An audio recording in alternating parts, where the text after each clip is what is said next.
The modern Chechen Republic is one of the most informationally stifled regions in Russia. Does this mean that we don't get any news from Chechnya at all? On the contrary, there are dozens of reports each month how Chechen society utterly defeated itself, according to the Russian public, closely associated Chechnya with crime. Numerous concerts and shows of new stars from the Chechen Republic, not one of which is missed by the head of the republic, lend to ongoing fights and battles, Republican gladiators in the Grozny Coliseum, songs, dances, fireworks, and overall happy people. The average onlooker in Chechnya definitely has the impression that anything happening in Chechnya goes down happily ever after. What really happens in Chechnya is propaganda-laced cloak and almost never sees the light of day. This Chechen black hole has caught sight of its horizon of events in WhatsApp Messenger. Information which pops up in its open spaces after a while is split into atoms of repentance, remorse for slander, confessions of shameful lying, with core of self-reproach. This makes up the chemistry of information flow in Chechnya, capable somehow to reach beyond the Chechen hole in which laws of physics as well as Russian law hold no sway. So what stays inside this small but massive black hole on the body of the Caucasus under the name Chechen Republic? Terrible corruption, unemployment, failure of the entire sports system, as the last Olympic Games proved.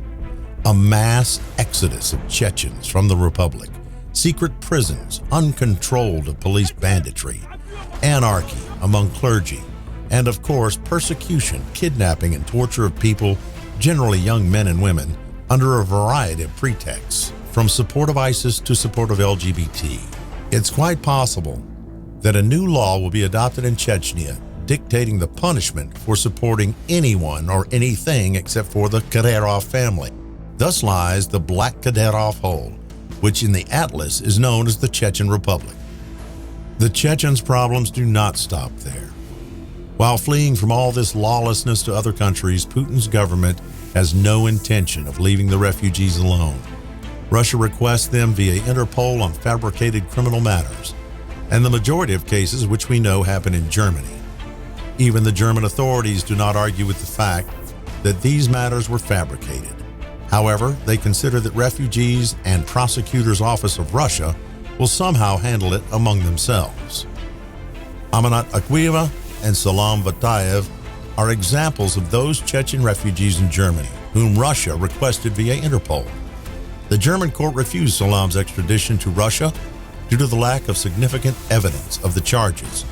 Also, the Prosecutor's Office of the Chechen Republic specified at the same time he participated in two at-odds terrorist groups on the territory of Syria, which is a big contradiction. Я приехал сюда в 2015, летом 2015 году.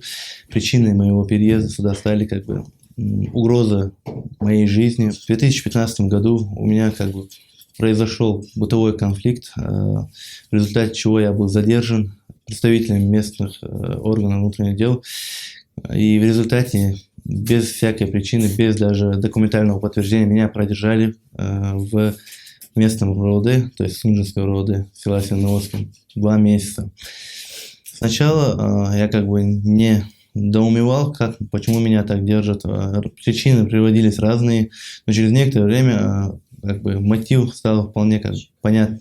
Мне предлагали работать, выявлять людей своего круга, людей, знакомых мне, то есть вообще людей, с которыми я общаюсь, буду выявлять людей с экстремистскими идеями, а если же таковых не будет, то я буду провоцировать их на такие идеи и в результате сдавать местным властям, чтобы они могли поставить себе галочку и посадить еще несколько человек. Я согласился на все эти условия, планируя, что как только меня выпустят, покинуть Чечню. Через несколько дней, как меня выпустили, я выехал в Турцию. Почему в Турцию? Турция является наиболее удобной страной для выезда, безвизовой. Когда они уже поняли, что я нарушил договор, заключенный с ними, они стали мне названивать через родных, доставали мои новые номера. До сих пор мы хотели тебе другое дело сделать. Сейчас же нам будет намного удобнее сделать тебя игиловцем. И если ты не приедешь домой, то мы из тебя сделаем игиловца, и в мире никто тебя не станет укрывать. Ни Турция, ни Европа, никто. Куда бы ты ни делся, мы тебя достанем. Тогда уже я понял, что находиться в Турции для меня тоже опасно. Я начал думать, куда бы поехать. И тут, посоветовавшись со знакомыми, я счел наиболее и лучшим для себя вариантом Европу. Но так как у меня не было визы, мне пришлось через Белоруссию ехать в Польшу, чтобы попасть в Евросоюз в качестве политического беженца. Пожив пару месяцев на территории Польши, я обнаружил, что там находится довольно-таки большая диаспора, кадыровская диаспора, и что там тоже не очень надежно проживать в этой среде. И я решил перебраться в Германию, посчитав, что в Германии будет надежнее и буду безопаснее. В декабре я сдался уже в Германии, тоже попросил политического убежища. 12 января 2016 года я был задержан немецкими властями по запросу России по линии Интерпол. И там было обвинение, что я принимал участие в боевых действиях на территории Сирийской Арабской Республики.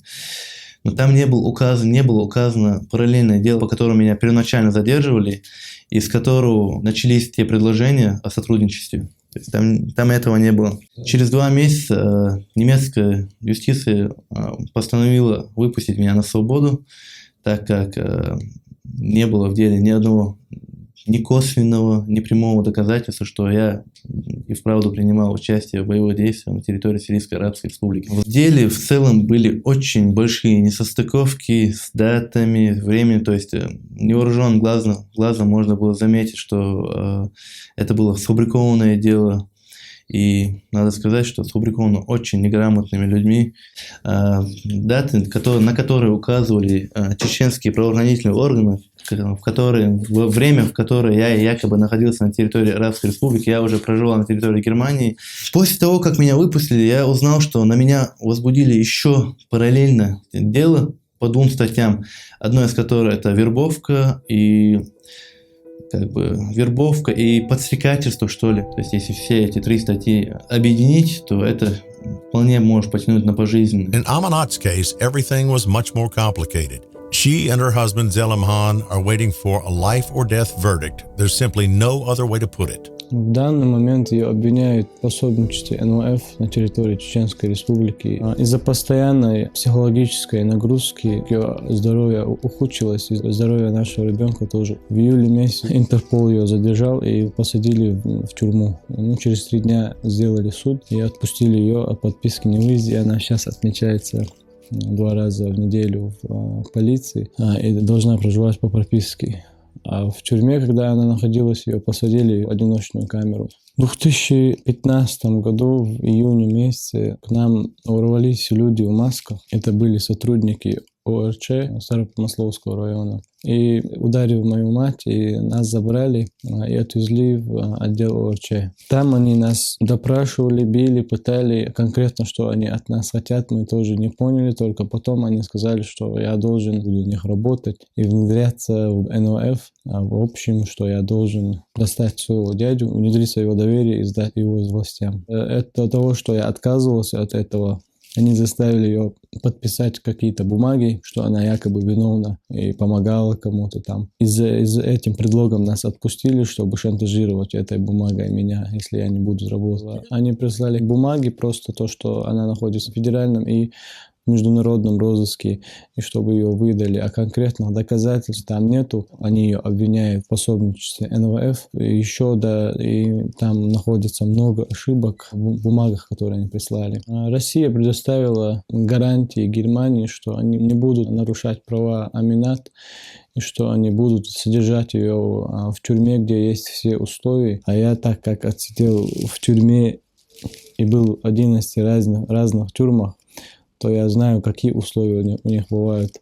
и как они содержат заключенных. И даже были моменты, когда приходила какая-то проверка. Они приводили эту проверку в ту камеру, которую они подготовили для того, чтобы показательную эту камеру, чтобы подготовили, чтобы показывать тем, кто приходит на проверку. Если ее выдадут российским властям, я опасаюсь в том, что в этих российских тюрьмах она не сможет долго протянуть. А даже если она протянет в этих тюрьмах, то они ее будут унижать и применять к ней пытки. Хотя Россия предоставила обещание, что они будут разрешать немецким представителям посещать Аминат. Но все равно они же не смогут с ней сидеть 24 сутки и наблюдать за ней. Если они ее выдадут, то правоохранительные органы Чечни потребуют, чтобы я вернулся домой и согласился с их условиями. Сколько лет детям? Старшему сыну 2,5 года, а дочка только что родилась. Ну, понятно, что за последние годы все стало только хуже, потому что с правозащитной деятельностью плохо не только на Северном Кавказе, но и в России в целом. Вы наверняка знаете, что у нас есть закон об иностранных агентах. Почти все сильные правозащитные организации уже находятся в реестре организаций, исполняющих функции иностранных агентов. И в том числе наша организация, моих 4 целых. И гражданское содействие, которое вообще благотворительной организацией всегда было, прежде всего. И уже потом все остальное как следствие. Тоже признано иностранным агентом. Причем очень долго искали чего-нибудь и нашли антикоррупционную экспертизу. Ну а в Чечне вообще не остается уже общественных организаций. Работать там не просто трудно. И это было так уже несколько лет назад. И лучше, конечно, не стало. Пока есть Путин, есть Кадыров. Кто из них от кого больше зависит, я уже не знаю. И лучше не будет, потому что в Чечне не работает ни один закон, не работает Российская Конституция. В Чечне работает только одно. Это можно в 2 словах выразить. Приказ Рамзана. Вот и все. Никакой надежды на минимальное справедливое решение суда, на мой взгляд, нет. Но я могу сказать, что, к сожалению, фабрикация – это обычная практика. Обычная практика фабрикации, обычная практика свидетелей, закрытые свидетели. Ну вот есть один свидетель, который свидетельствует против людей, которые якобы были в ИГИЛ, и он всех их видел. Вот каким образом он умудряется в любое время видеть всех. Тем не менее, это один и тот же человек. И я бы не стала, если бы я могла оказывать какое-то влияние на немецкие власти, я бы не стала доверять таким свидетелям. Пытки – это обычная практика, к сожалению, нашего сейчас ведения уголовных дел. И то, что мы называем чеченизация России, это значит, что эта практика переносится в другие регионы. И это становится нормой. И, собственно, мы знаем много дел, когда, собственно, почему обращала внимание полиция на этих людей? Только потому, что они мусульмане, только потому, что они чеченцы или люди из Центральной Азии. Но хорошо, даже если так, если мы знаем примеры, когда совершались людьми такой категории противоправные действия. Когда полиция проверила и ничего не нашла, она, тем не менее, создает уголовное дело. Ну вот классический случай – это дело Зары Муртазалиевой. Наверняка вы его знаете. Там шло наблюдение. Во-первых, это был провокатор. Кстати, провокатор тоже чеченец. И который сейчас сидит под следствием за вымогательство. Провокатор был тоже сотрудник полиции. Он поместил ее в квартиру, где была прослушка, запись и видео, и аудио. И за месяц они ничего не нашли. И потом человеку, который имеет связи в ФСБ, был дан ответ оттуда. Почему вы это сделали? Вы же ничего не нашли. Ответ был такой: мы потратили столько денег, что сказать, что мы их потратили зря, было невозможно. И это стоило молодой, талантливой женщине 8,5 лет тюремного заключения. The famous Chechen blogger Tomsu Abdurrahmanov was also requested by Russia via Interpol. He is known for disloyalty and criticism towards Putin's administration in Chechnya, where he was kidnapped by Islam Kadyrov, the high-ranking official, and at the same time the cousins of Putin's puppet Ramzan Kadyrov. He is currently with his family in Poland, but Polish authorities are reluctant to grant them political asylum. Польские власти очень абсурдно объяснили свое решение. Они в мотивирующей части написали, что они не нашли доказательств моим словам о том, что я был похищен Исламом Кадыровым. Это по их версии, это только с моих слов, об этом также заявляют правозащитные организации. По всей видимости, польские власти хотели бы увидеть видеосъемку моего похищения, где было бы отчетливо видно Ислама Кадырова, и при этом он в руках держал бы газету с той датой, когда я был похищен. Либо они, может быть, хотят увидеть официальное заявление, видеозапись, в которой Ислам Кадыров сделает чистосердечное признание, скажет, что он меня похитил. А также там почему-то польская власть не видит в сфабрикованном уголовном деле в России в отношении меня, не видит в этом преследования. Они считают, что это обычная ошибка правоохранительных органов и предлагают мне, вернувшись на родину, предоставить доказательства своей невиновности, так как они у меня есть, и по мнению польских властей обвинения с меня будут сняты. То есть они рассматривают Россию таким правовым государством, не нарушающим никаких прав человека. В общем, там есть много таких очень абсурдных таких заявлений, которые свидетельствуют о том, что решение принято просто, как говорят, в России по беспределу.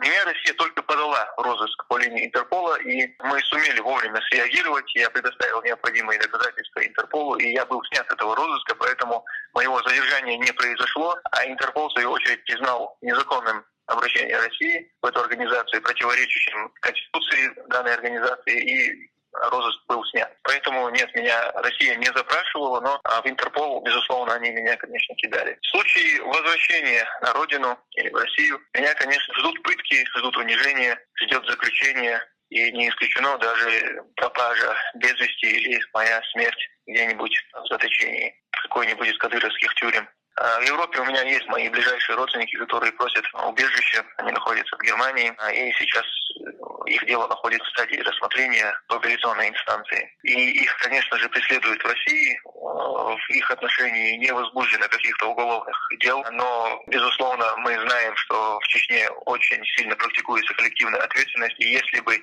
я вместе с собой не вывез бы своих ближайших родственников, то они были бы все похищены, как это часто делается, с любыми неугодными режиму. И путем пыток в отношении них, путем шантажа меня бы, скорее всего, вызволили бы на родину. И, в общем, все закончилось бы очень печально. Поэтому я был вынужден их вместе с собой вывести. И сейчас они находятся в безопасности, но статуса пока никто, ни я, ни мои близкие родственники не имеют.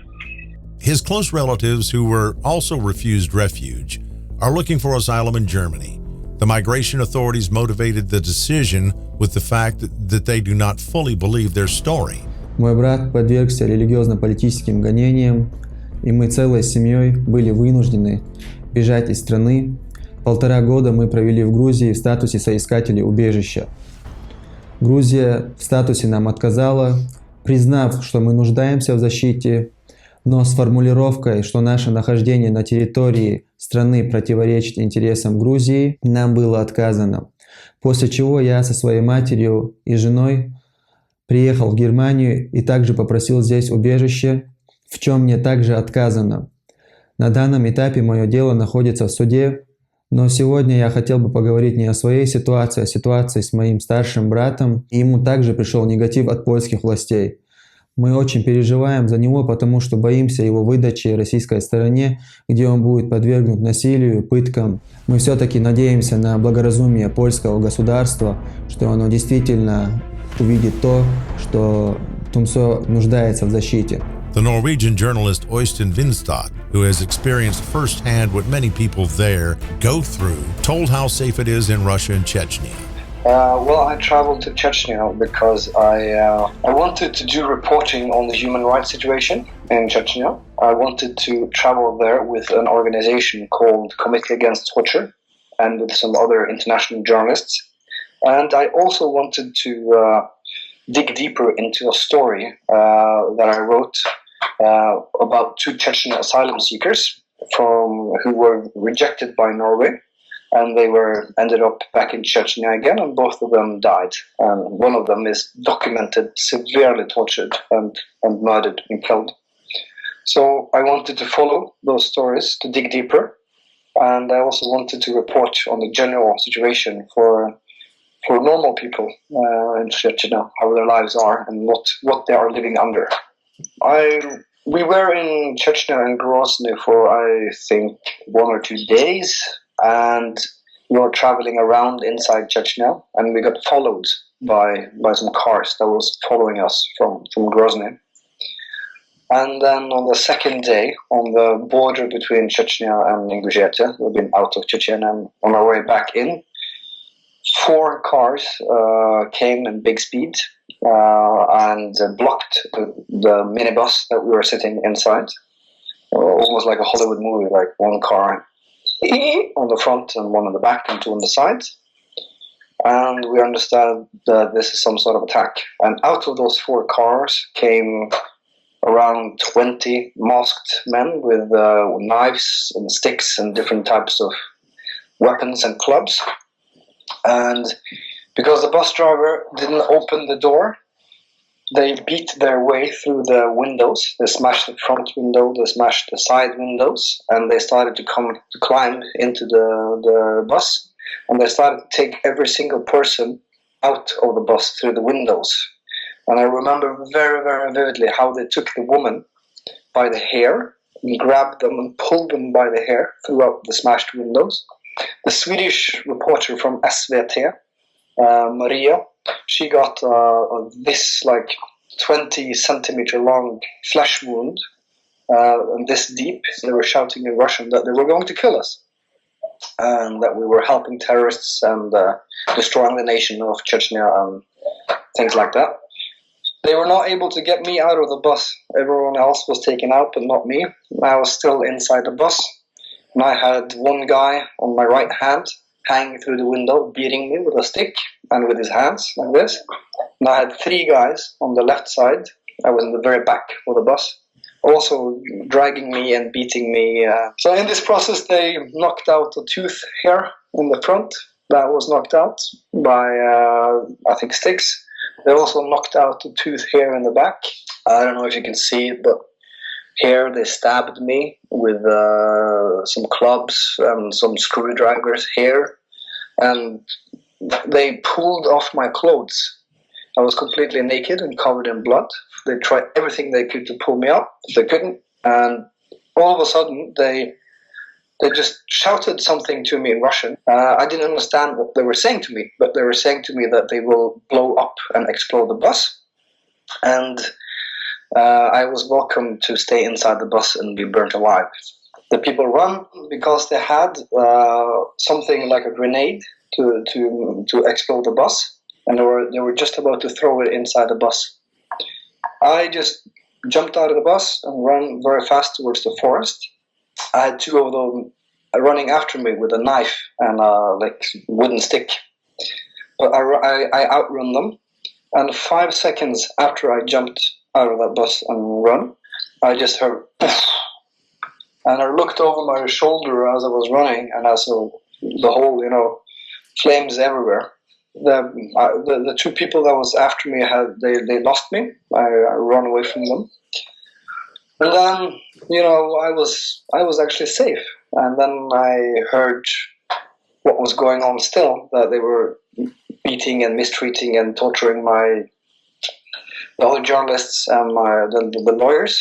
And after a while, they actually left and drove away.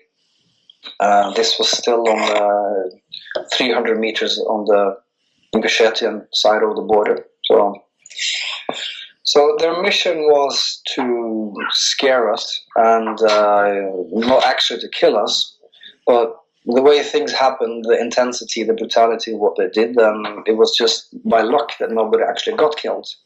And especially me, the luck that I jumped. If I didn't jump, I wouldn't be burnt alive and I would not be here. The Norwegian foreign minister published on Twitter just after this happened, he said this is not acceptable, attacking journalists is unacceptable, and this must be investigated and so forth. When I came to the hospital, they contacted me somehow and worked on evacuating me and getting me out of there. So they reacted, and actually Norwegian media, British media, American media pretty much all over the world also reacted. After several Chechen refugees were extradited by Germany to Russia in recent months, believing so-called guarantees promised to them by the Russian side. But can such guarantees be trusted? Гарантии с российской стороны, это как пустой звук. Я не верю в эти гарантии. То есть нам приходилось видеть, как люди, которых экстрадировали под эти самые гарантии, через некоторое время были убитыми, то есть не соблюдая никаких ни гражданских, ни других прав. При той практике, которая существует, если бы мне дали такую гарантию, я бы не отнеслась к этому серьезно. Точно так же Россия принимает гарантии Узбекистана, где известно, какой режим и известно, что происходит. И Россия, которая заключила договор с Северной Кореей о выдаче корейцев, что вообще ни в одной стране невозможно, недопустимо. Ну, вот поскольку мы дрейфуем в этом направлении, к сожалению, российские гарантии тоже, на мой взгляд, гарантиями не служат по-настоящему, к сожалению. Мне очень грустно это говорить, но полагаю, что это так при существующей практике. И мы знаем примеры, когда люди погибали, и мы знаем примеры, когда людей продолжают преследовать. So imagine if you are a Chechen oppositional person working against the Kadyrov regime or against Putin's regime, then you're definitely not safe. And the guarantees there are, in my opinion, they are not worth a lot at all. They are not to be trusted. Actually, I've been interviewing Chechen asylum seekers who have been rejected from Norway. I've been interviewing 10 or 12 of them, and they all say the same. All of them are ordered to go back to Chechnya and not allowed to stay in the other Russian republics. And some of them were actually forcefully taken. And one, I remember, he was forcefully put on a train which he managed to escape from and went out of the Russian Federation. If you're wanted in Chechnya by Kadyrov or some of his people, you're not safe anywhere in the Russian republics. Why? Because then all what he needs to do, Kadyrov, is to make a wanted report about that person. And that's like saying, if you're from Texas but you're in California and you are wanted in Texas, you will get sent from California to Texas. Okay, you can be safe if you're living completely underground in some other places in the Russian republics, but then you cannot pay taxes, you cannot legally rent, and you cannot legally work. So you have to be completely underground. So, and then, if you want to call that safe, then yeah, it is safe. But then it's just a matter of time before you're caught. And when you're caught, you're punished and you're very, very, very, very much likely to be deported back to Chechnya. I have seen this happen several times, just myself with people that I have been following, and it's reported also and well documented from organizations. So I think if Ramzan Kadyrov wants somebody who is somewhere else who is in Russia, then he will get his will. And he will get a hold of them. Well, when I was doing research about those two Chechen asylum seekers in Norway that were deported, sent out of Norway and got killed, I also learned that there was a very similar case from Sweden from 2015. Yeah, and the exact same thing happened to him. He applied for asylum in Sweden. He was not believed. They thought he was making the story up, or that he didn't have any valid grounds for staying in Sweden. And then he was sent out of Sweden, and not too long after he came back to Chechnya, he was, unfortunately, I'm sad to say, he was killed and murdered. And this is a very, very, very sad case. And I also know that he had little children. And because of this, then I know that the Swedish authorities, Migrationsverket, the authorities did an external investigation på Migrationsverket. The Chechen refugees do not lose hope and look forward to a fair and humane decision from migration authorities. They also hope that their human rights, which are guaranteed to them by the law, will be observed. Я не состоял ни в одной экстремистской группе и не поддерживал эти идеи, и у меня и на жизнь у меня были абсолютно другие планы. То есть я опасаюсь физической расправы под каким бы то ни было предлогом, будь оно бегство, будь оно нападение на сотрудника при исполнении, как это часто бывает, или же как минимум, я опасаюсь очень большого тюремного срока по сфабрикованному делу. На любого уроженца Чечни, которого нельзя достать, местные представители правоохранительных органов находят очень действенные рычаги посредством родственников и близких. И я, конечно же, опасаюсь за своих близких, но так уж получилось, что если я буду дальше молчать, то мне там будут вешать все что угодно. То есть так и получилось, потому что после фабрикации первого дела я молчал, опасаясь за жизнь и спокойствие своих родных. В результате моего молчания я получил еще пару дел. Я надеюсь, что Германия смягчит свое решение по отношению к моей жене, и что Германия не разлучит детей от матери, которые сильно нуждаются в ней.